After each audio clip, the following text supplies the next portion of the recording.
నీళ్లు, నిధులు, నియామకాల కోసమే ప్రత్యేక రాష్ట్రాన్ని పోరాడి సాధించుకున్నారు తెలంగాణ వాసులంతా.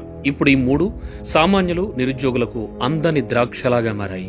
నీళ్లు గోదావరిలో, నిధులు కాంట్రాక్టర్లకు, నియామకాల విషయానికొస్తే మాత్రం అంతా నిల్.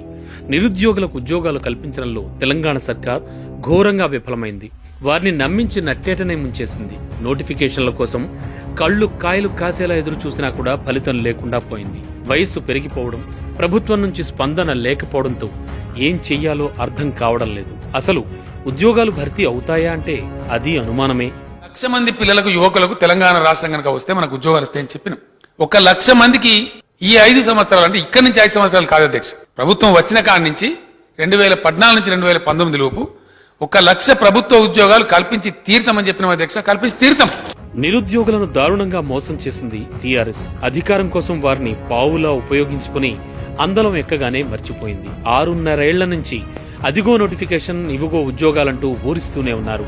రాష్ట్రంలోని అన్ని గవర్నమెంట్ ఆఫీసుల్లో దాదాపు 1,50,000 పోస్టులు ఖాళీలతో వెక్కిరిస్తున్నాయి.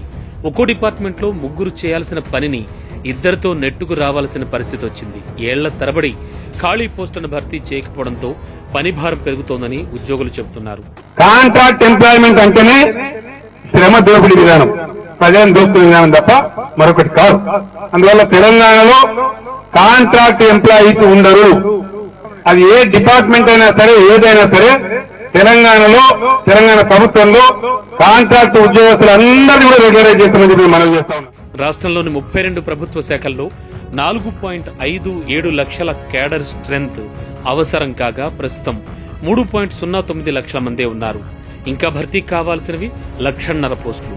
ఇన్ని ఖాళీలను పెట్టుకుని పనుల్లో వేగం పెరగాలని ప్రభుత్వం చెప్పడం హాస్యాస్పదంగా ఉంది. అంతేకాదు ప్రతి నెల 400 నుంచి 500 మంది వరకు రిటైర్ అవుతున్నారు. దీంతో ఖాళీల సంఖ్య పెరుగుతూ పోతోంది. ప్రభుత్వ శాఖలు, విద్యా సంస్థల్లో ఆఫీసర్లు, లెక్చరర్లు, టీచర్లు, ఇతర స్టాఫ్ కొరతతో అడ్మినిస్ట్రేషన్, టీచింగ్ గాడి తప్పుతోందనే విమర్శలు వినిపిస్తున్నాయి.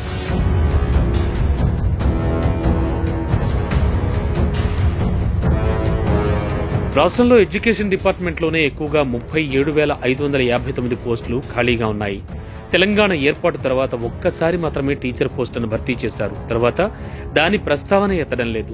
స్కూల్స్ లో టీచర్లు లేక విద్యార్థులకు నాణ్యమైన విద్య అందడం లేదు. రాష్ట్రంలోని 12 యూనివర్సిటీల్లో సుమారు 1,500 పోస్టులు భర్తీ చేయాల్సింది. లేకుంటే నిధులు నిలిపివేస్తామని యూజీసీ హెచ్చరించడంతో కొంత హడావిడి చేసి ఆ తర్వాత దాన్ని పక్కన పెట్టేసింది. పోలీస్ డిపార్ట్మెంట్ లో మ్యాన్ పవర్ లేక తీవ్ర ఇబ్బందులు పడుతున్నారు. ఇక మెడికల్ సేవలైతే మరింత దారుణంగా మారాయి. హాస్పిటల్స్ లో సిబ్బంది లేక రోగులు తీవ్ర ఇబ్బందులు పడుతున్నారు. ఇప్పటికైనా ప్రభుత్వం కళ్లు తెరిచి ఖాళీ పోస్టులను భర్తీ చేయాలి. లేకుంటే మలిదశ ఉద్యమం తప్పదని హెచ్చరిస్తున్నారు నిరుద్యోగులు.